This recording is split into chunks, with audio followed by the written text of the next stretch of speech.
We're going to talk about how are you going to get people from where they are congregating, where they're happy, where they want to be, over to look at your stuff. And with full disclosure, this is talking only, basically this little section only about ads. And my business at this point, we've spent just a little bit on ads, but it's kind of its own whole world.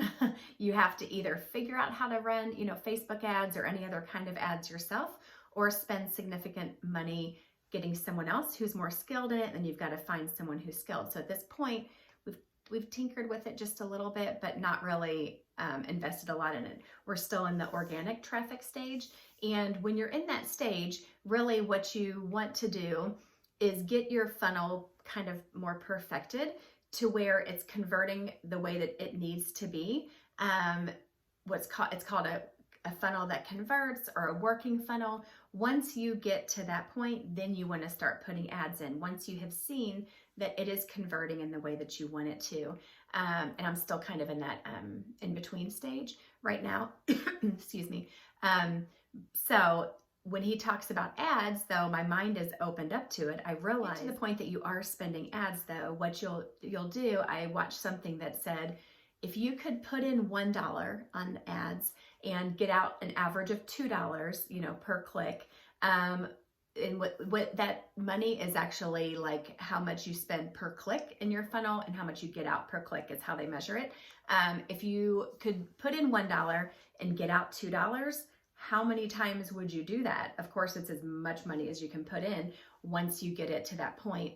And, Russell has said before already in this book, whoever can spend, this is from Dan Kennedy, whoever can spend the most to acquire customer wins. So for me right now, I'm getting my funnel kind of working the way that I want to. Then when it does, then I will start doing more on the ad side. But once your mind is opened up to it, you will notice different pattern interrupts. I saw an ad the other day that had like bright neon yellow background and someone like kicking their leg up in the air and making a crazy face. Well, that stopped me. So now I've got a document where whenever I see some kind of a good ad or a pattern interrupt, something that makes me stop scrolling or stop what I'm doing, I've actually started documenting it so that when I do run paid ads, I have a better idea of how I'm going to do that. When I have done it before, I didn't really understand this concept, so I think I lost more money on it than I wish that I would have. But because I just kind of did a video because that's what I'm comfortable doing, but it didn't stand out enough to people, I don't think. Or you'll see people that have like rapid fire videos, or different kind of crazy backgrounds, or a really intense headline that's going to grab your attention. Things like that, that'll really just make you pause what you were doing and come over to see what the person has to offer for you.